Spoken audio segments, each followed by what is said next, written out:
Dans cette dernière étape de création de plan, on va apprendre à créer une vue en coupe avec des détails constructifs. Donc pour ça, on va créer une coupe est-ouest. Donc ça va permettre d'enrichir le dossier et de faciliter la visualisation de l'ouvrage. Donc on va dupliquer la vue en coupe est-ouest qu'on a créée précédemment pour faciliter le contrôle du modèle. Donc la coupe est-ouest, normalement voilà, c'est la coupe 1, donc qui est également visible ici. Si je reviens pour un étage, cette coupe là. Donc je vais dupliquer la coupe 1, dupliquer la vue, dupliquer avec les détails. Voilà. Et je vais la nommer coupe EO pour est-ouest, coupe EO. Voilà. Ok. Et je vais modifier son type. Donc, je vais dupliquer, je vais appeler feuille. Ok. Donc comme ça, on a les vues en coupe qui seront mises dans les feuilles d'export pour la communication. Donc voilà.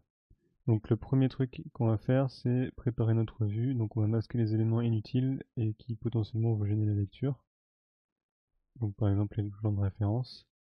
Et pour ça, on peut s'inspirer du dossier support, donc la feuille 1108 que voilà. Donc là, on voit que le plan, il n'est pas en couleur et qu'on a simplement, on a gardé les arbres, etc. On a simplement éliminé en fait les outils de dessin qui nous ont aidé à positionner les éléments. Donc on va faire ça tout de suite. Alors, voilà.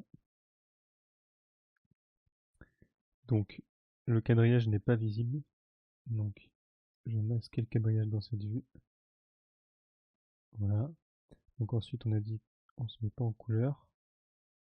Voilà. Alors également, ici on a une vue en coupe.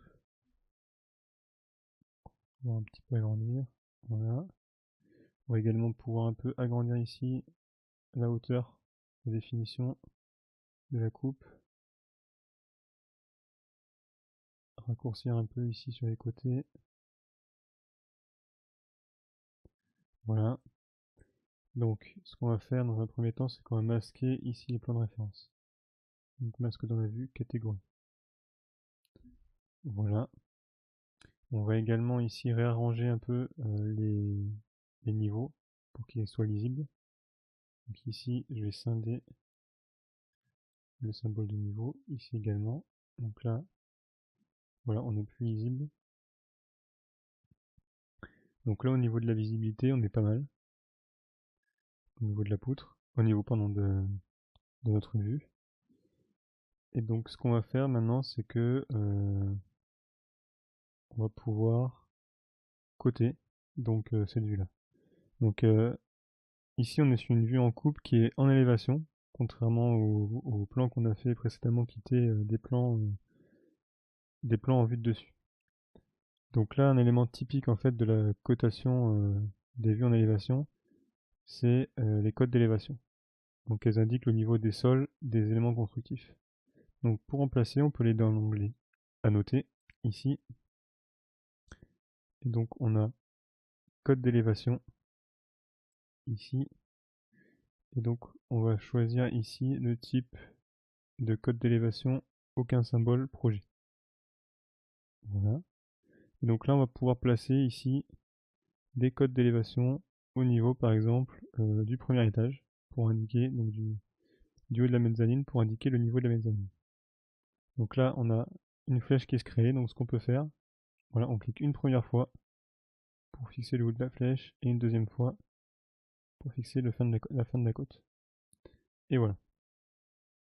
Donc, on peut réitérer cette opération pour, euh, pour divers éléments.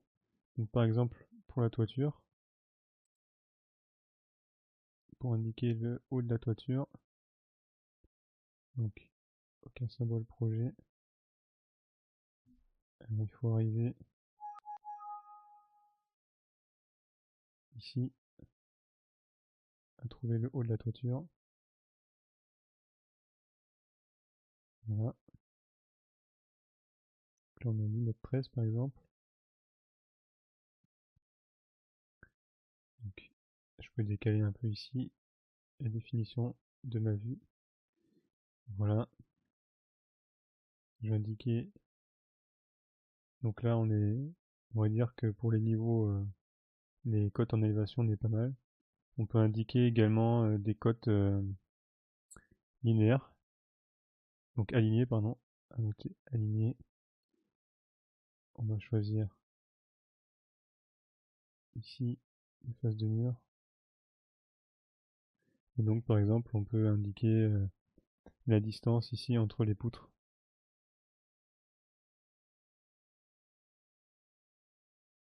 Donc en sélectionnant les axes des poutres à chaque fois.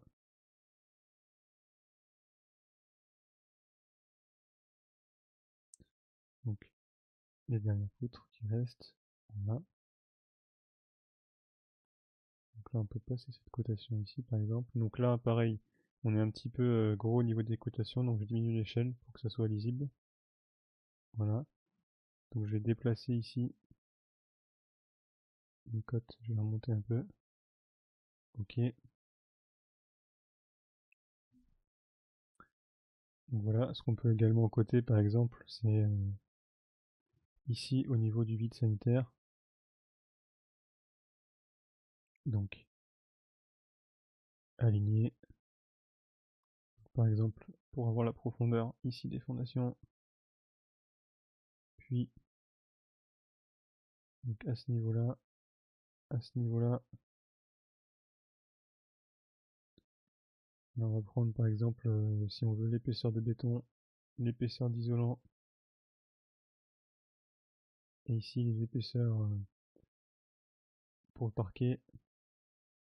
Hop. Voilà.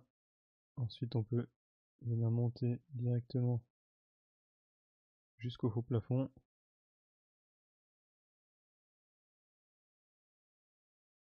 Ensuite au niveau de la mezzanine. Ensuite indiquer ici le niveau du chaînage pour voir son épaisseur. Et on peut également indiquer ici la hauteur des fermes. Voilà. Donc là, on peut positionner cette cote ici par exemple. Donc là, cette cote, elle nous renseigne en coupe sur tous les éléments qu'on a créés. Donc là, on voit également qu'on a un trait ici. En fait, c'est parce qu'on a la dalle qu'on avait créée pour la notation étiquette là d'épaisseur sur le plan de coffrage. Donc on peut sélectionner cet élément et le masquer dans la vue. Voilà. Donc voilà, ça c'est un exemple de ce qu'on peut faire. Vous pouvez rajouter des codes si vous souhaitez. On peut également ajouter du texte, par exemple. Simplement pour indiquer ici, par exemple, qu'on est sur un vide sanitaire à cet endroit-là. Voilà. Donc échappe. Là, je peux replacer mon annotation. Je sélectionne le symbole de déplacer. Voilà. Donc là, j'ai indiqué que j'avais un vide sanitaire. Voilà, donc voilà ce qu'on peut faire sur une vue en coupe. Donc avec les annotations d'élévation, les annotations classiques. On peut rajouter évidemment le texte. Ce qu'on peut faire également, c'est venir créer une coupe de détail. Donc en fait, on a des éléments ici dans cette vue qui sont assez importants d'un point de vue constructif, mais qui sont qu'on voit pas très bien. Et par exemple, c'est la jonction ici entre le sol et les murs porteurs. Donc ce qu'on peut faire pour mieux apprécier ici les détails constructifs, c'est créer une coupe de détails. Donc dans l'onglet vue, on peut sélectionner ici repère et on va encadrer la zone de coupe de détail qui nous intéresse. Donc nous par exemple, ça va être cette zone-là. Donc là, je crée un encadrement. Voilà.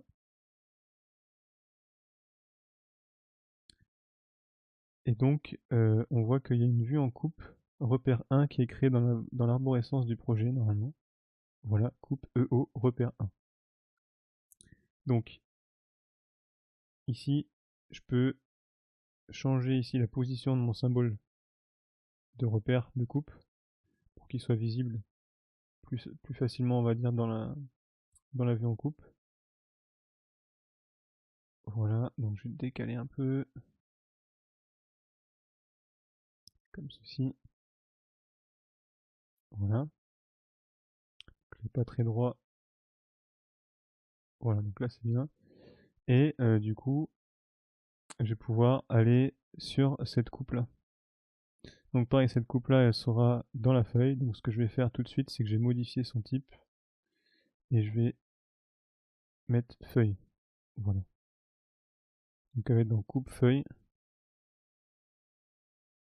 Et donc là, en double-cliquant dessus, on voit que effectivement, on a une coupe de détail au niveau ici de la jonction entre le sol et les murs porteurs. Donc là, les annotations de niveau sont un peu grandes. Donc ce qu'on peut faire, c'est toujours modifier l'échelle. Voilà. On peut peut-être les rapprocher. Non, pas forcément. Et donc ce qu'on peut faire là, c'est venir coter précisément là, par exemple la composition des parois qui nous intéresse. Donc ici, on va coter par exemple précisément notre paroi de mur porteur ici. Donc annoter, aligner, face du mur. Donc je vais sélectionner ici.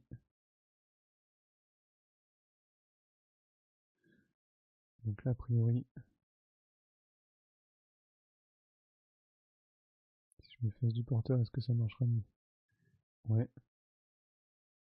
Donc ce que je peux faire pour avoir toute la combinaison ici, toutes les dimensions à la fois de la couche de finition et de la lame d'air, c'est peut-être rajouter ici des plans de référence qui vont être confondus. Voilà. Donc je vais créer un plan de référence ici.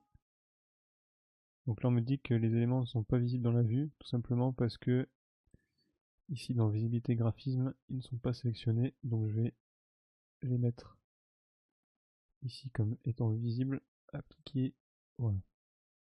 Donc là on a bien le plan de référence qui est visible. Je vais en créer un second.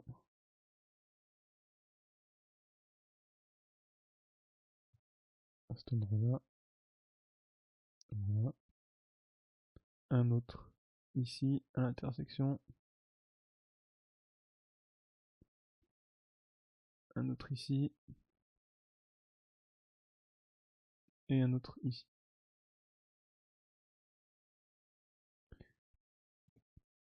Donc là, ce que je vais faire, c'est que je vais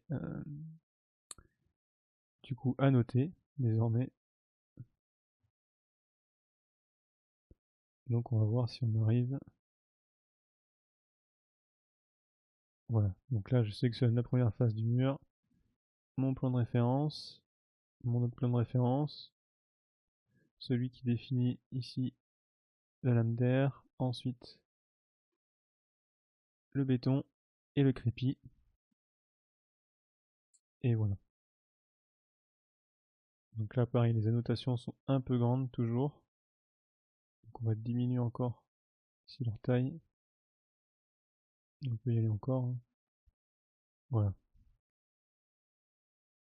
Donc là, finalement, la coupe de détail est un peu grande.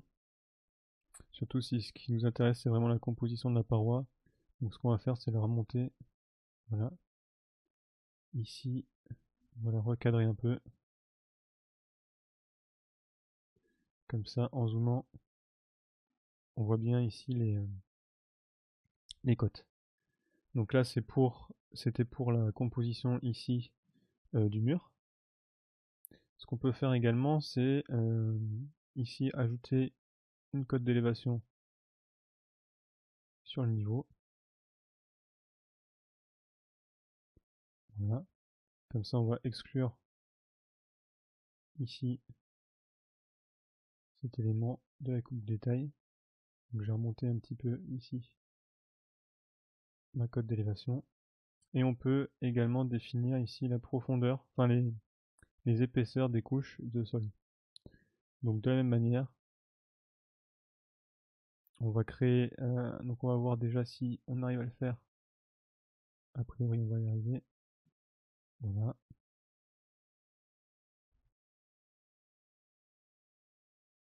Voilà, donc là on a une coupe de détail qui détaille bien la composition des parois. Ce qu'on peut faire, c'est rajouter de la couleur. Comme ça, on voit bien de quoi il s'agit. Donc voilà pour la coupe de détail, qui sera finalement utilisée dans notre communication et dans nos plans. Donc là, on peut sauvegarder le projet, et on a fini les créations de plans, en tout cas pour ce tutoriel. Donc là, on a exploré une bonne partie des vues en plan classiques qu'on peut réaliser sur Revit. Par contre, en termes de dossier support, de dossier de communication, on n'est pas complet. Il nous manque les plans en élévation classiques, donc les vues nord, sud, est, ouest sans coupe. Il nous manque les plans d'architecte du premier étage. Il nous manque les plans de coffrage des fondations et du premier étage. Il nous manque un plan de masse. Et il nous manque une coupe nord-sud et plusieurs coupes de détails sur divers éléments comme ça notoires pour avoir les compositions des parois, pour avoir la jonction entre les éléments. Donc si vous êtes en avance dans le TP, vous pouvez compléter votre dossier par ces vues. Et sinon, vous pouvez passer directement à l'étape suivante, création d'une nomenclature.